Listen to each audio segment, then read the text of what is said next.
My friends, seekers of wisdom, let us gather and reflect upon the winds of change that now whisper through the halls of learning. I ask you, as I have always asked, what is knowledge? And if knowledge itself is in flux, should not the manner in which we impart it evolve as well? For behold, a new force arises, one neither flesh nor spirit, but a creation of our own hands, artificial intelligence. Shall we fear it, as children fear shadows, or shall we engage with it, as wise men do with the unknown? Tell me then, if the physician's craft rests upon knowledge, and knowledge is now shaped by machines that think faster than man, must not our teaching of medicine itself undergo transformation? But Socrates is not our present system, where masters instruct their students through books, lectures, and practice sufficient. Have we not trained healers for centuries without such machines? And tell me, dear student, if you were to sail a ship, would you choose to navigate by the stars alone, as did the ancients, or would you, if offered, accept a map drawn with greater precision? Would you reject a compass, for it was unknown to your forebears?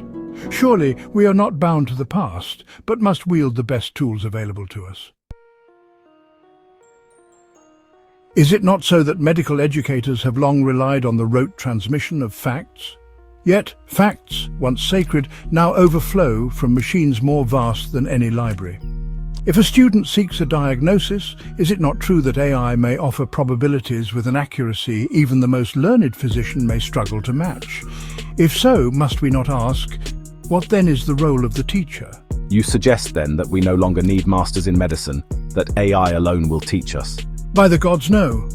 Have you forgotten, my friend, that wisdom is not the mere possession of knowledge, but the understanding of its use? Does a book make a man wise? No more than a lyre in the hands of an unskilled player makes music. So too must AI be guided by judgment, by ethics, by human hands and hearts. The role of the teacher must change, not diminish. No longer merely the giver of knowledge, but the guide in its interpretation, the guardian of wisdom, the one who ensures that the healer remains human. And how then, O Socrates, shall educators teach if not by recitation of knowledge? Tell me, when the healer stands before the sick, what does he require? Is it knowledge alone, or is it judgment, compassion, the skill to listen, the courage to decide? AI may grant us all the knowledge we ask for, but it will not weigh the sorrow in a mother's eyes, nor understand the hesitation in a trembling voice. Thus, we must teach differently. No longer shall the young physician be merely a vessel to be filled, but a mind to be sharpened. Let them learn not just from books, but from dialogue, from ethical dilemmas, from simulated patients who speak with AI-generated voices, but suffer as real men do. Let them debate with their teachers, not as students reciting facts, but as thinkers shaping wisdom.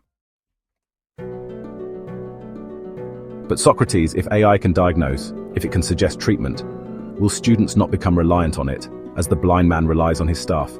A wise question. And tell me, is the man who relies on a staff truly blind, or is he wise for using a tool that aids his journey? But what if the staff were to lead him astray? Should he not know when to trust it and when to step carefully? So too must the physician be taught not merely to use AI, but to question it, to know when its guidance is sound and when it may falter. Thus, my friends, the future of medical education is clear. No longer shall we teach as though knowledge is an unchanging scroll to be memorized, but as a river that must be navigated, where judgment, experience, and ethics steer the course. Let us embrace this new force, not as a master to replace us, but as a servant to enhance us. For knowledge may be stored in machines, but wisdom remains forever the domain of men. Now go and think on these matters, and let us not fear the dawn of a new age, but greet it with reason, with curiosity, and with the courage to change.